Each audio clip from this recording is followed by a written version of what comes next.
All right, we are now at stage 3 of the rusting phase. Um, we've basically made our rot holes.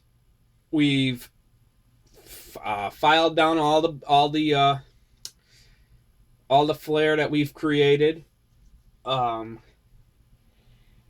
we have put on, or we did the mixing with the paint, and we have applied it to it.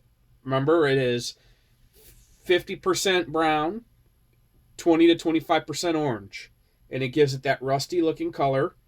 The next step in the next phase, which is the third phase, or third stage, or third part of the rusting phase, is putting the salt on. And I picked this technique up from Cranky, and it works really, really well. It worked really well for me. This is the second time I'm doing it with this demo, and let's go ahead. And the first thing you're going to want to do is you're going to want to take a pretty good sized brush, as you did with the painting. Okay, and you want to dip it in your water here. Now, Cranky, he likes to use different grades of salt, which is fine. It doesn't really matter. The bigger, the better, I think. Me personally, we're going to use what I have today.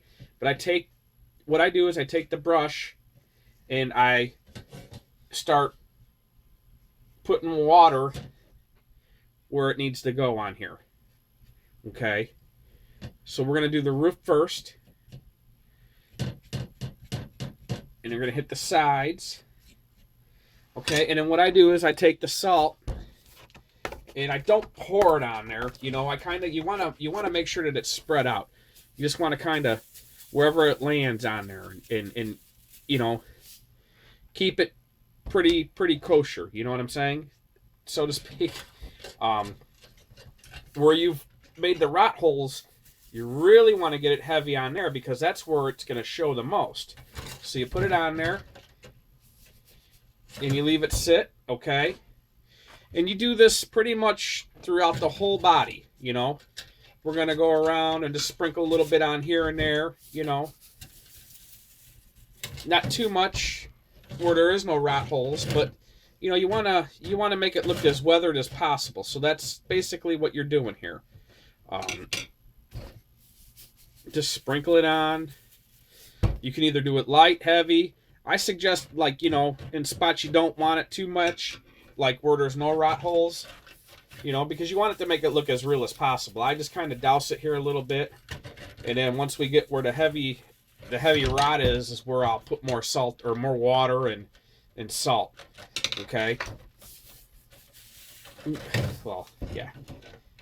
Don't do that, but and that's pretty much all I do for it, you know, and I put it on, and basically that's what you got. You let this sit up now for a good maybe hour or so. Usually it depends. A little more water on here. The nice thing about this process is if you don't like the way it looks, throw it in a bucket of water and it all rinses off and you start over again. So that's pretty much part 3 of the rusting phase. I'll let this sit up for a little bit, for a good couple hours, and I'll go back to the painting phase. We'll go to the last phase of paint, and we'll be doing that outside. So this is part 3, and we'll be on to the fourth part. So bear with me, and we'll be back in a little bit. Thank you.